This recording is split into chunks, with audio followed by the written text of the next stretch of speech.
तर बरं वाटलं पाहून की कुठेतरी आपली संस्कृती अजूनही टिकलेली आहे। तर मी पहिल्यांदा तुम्हाला प्रश्न करते की सगळ्यात जास्त तुम्हाला आवडतं काय सध्या? सध्या तुम्हाला पुस्तक आवडतं, काय आवडतं? उत्तर द्या कोणीतरी एक जण।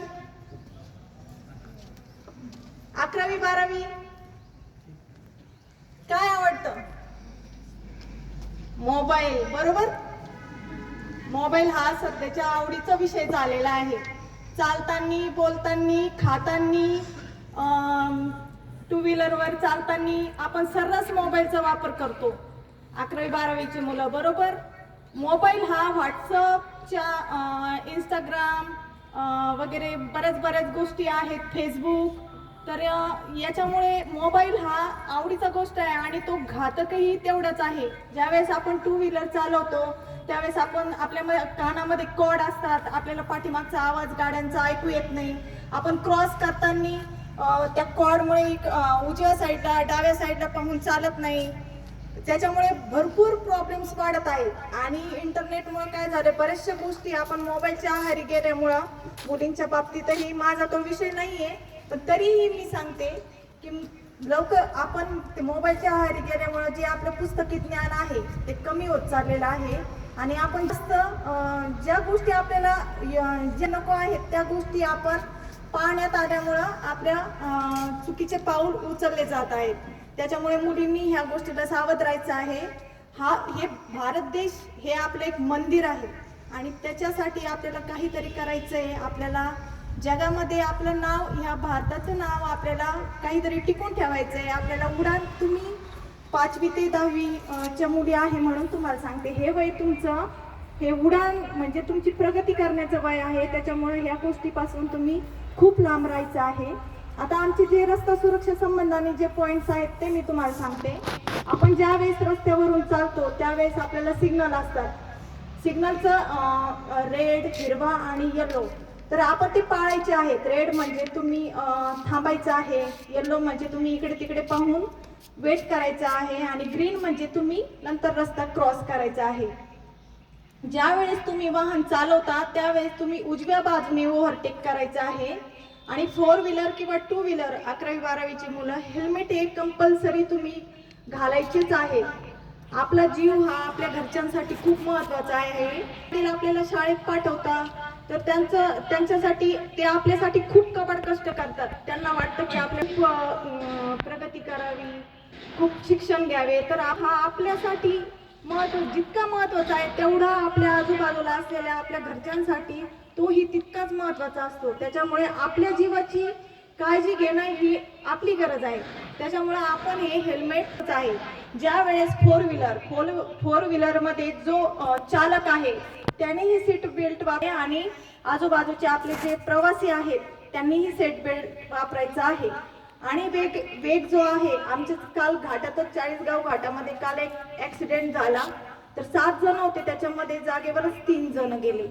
तर अशा वेळेस सीट बेल्ट, वेग मर्यादा ही खूप महत्वाची आहे। मोबाईलचं जे मी तुम्हाला सांगितलं ना, कानामध्ये मोबाईल घालणं, काय नाही, आजकाल मुलांचं काय झालंय, मम्मी पप्पा खूप बोर झालंय, आम्ही फिरून येतो, आम्ही कुठंतरी जातो, पिकनिकला जायचं। पिकनिकला कसं जातो आपण एखादा किल्ला पाहतोय तर त्याच्यामध्ये ऐतिहासिक काय ते नाही पाहत आपण, फोटोशूट, एखाद्या कठाड्यावर जाणं, उभं राहणं, उगीच काहीतरी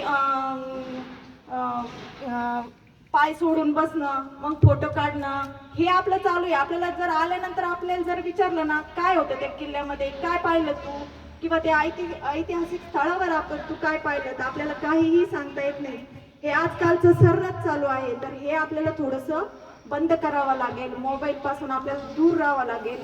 आणि ज्यावेळेस आपण वाहनावर वेग मर्यादा ही आजच्या काळाची खूपच गरज आहे, कारण आजची मुलं हे स्टंटबाजी करतात। 2 व्हीलरवर चालताना ट्रिपल सीट चालतात। ट्रिपल सीट चालून त्यांच्या डोक्यामध्ये हेल्मेट नसतं, कॉर्ड असतात कानामध्ये। कधी कधी मागचा मुलगा पुढच्या मुलाच्या कानाला मोबाईल लावतो, समोरच्याचे जो चालवतो त्याचे पाय गाडीच्या समोर असतात, समोर ठेवलेले असतात। तर ह्या गोष्टी बंद करायच्या आहेत। आणि अजून एक गोष्ट, आपल्या इथं 2016ला एक राजपत्र निघलेलं आहे, 21 जानेवारी 2016ला आपल्या शासनाने एक राजपत्र काढलेलं आहे. त्याच्यानुसार काय होतं, ज्यावेळेस आपले रोडवर ऍक्सिडेंट होतात आपण त्यांना मदत करत नाही, फक्त बघ्याची भूमिका करतो, तिथून सरळ निघून जातो की पोलीस आपल्याला त्रास देतील, आपण मदत केली तर आपल्याला साक्षीदार करतील. परंतु हे राजपत्र काढल्यामुळे कोणत्याही साक्षीदारावर किंवा जो खबर देईल त्याला पोलीस कंपल्सरी नाहीये की त्याला साक्षीदार बनवणं, त्याला अडवूही शकत नाही. त्याच्यामुळं तुम्ही सर्रास आता यापुढे पोलिसांना ती मदत करू शकता, फोन करून किंवा त्याला वाचवू शकता. त्याच्यानंतर दारू पिऊन बरेच जण दारू पिऊन वाहन चालवतात. दारू पिऊन वाहन चालवणे किंवा सिगारेट काय करतात, 4 व्हीलर मध्ये एका हाताने सिगारेट ओढायची, एका हाताने स्टेअरिंग चालवायचं, एकाच हातात स्टेअरिंग असतं. तर हे खूप चुकीचं आहे. स्टेअरिंगला हे 2 हात असलेच पाहिजेत.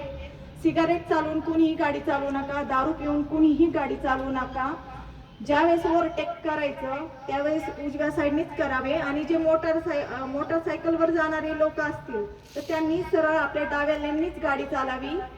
जे वाहतूक चिन्हे आपल्या रोडवर लावलेले असतात, गाडी स्लो करा, वळण आहे, धोका आहे, ह्या गोष्टीचे पालन करावे.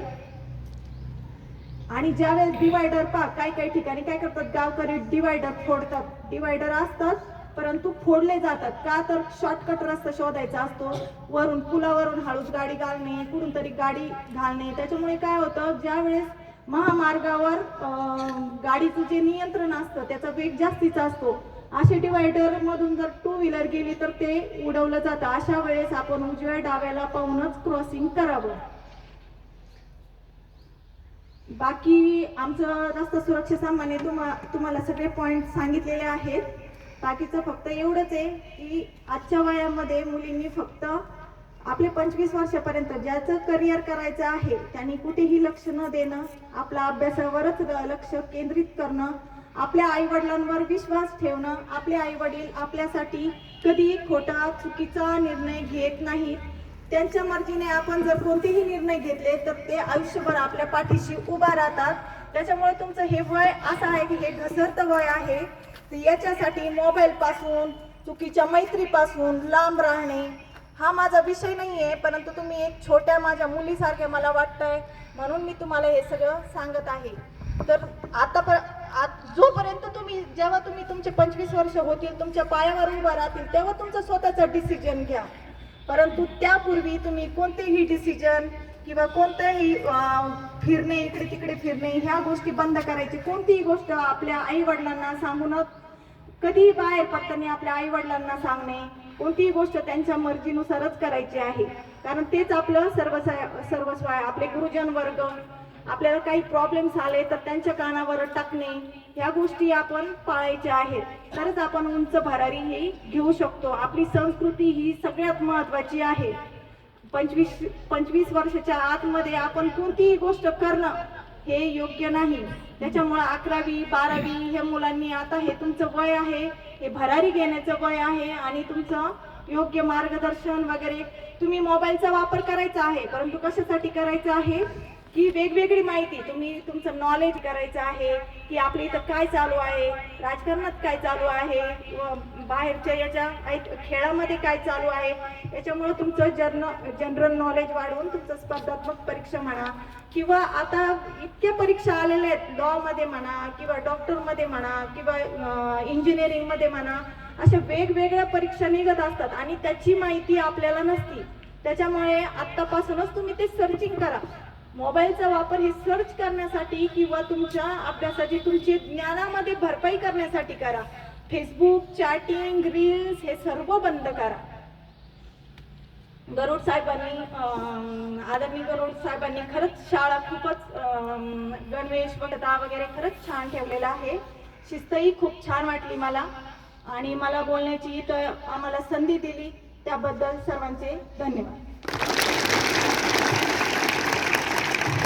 खूप खूप धन्यवाद मॅडम.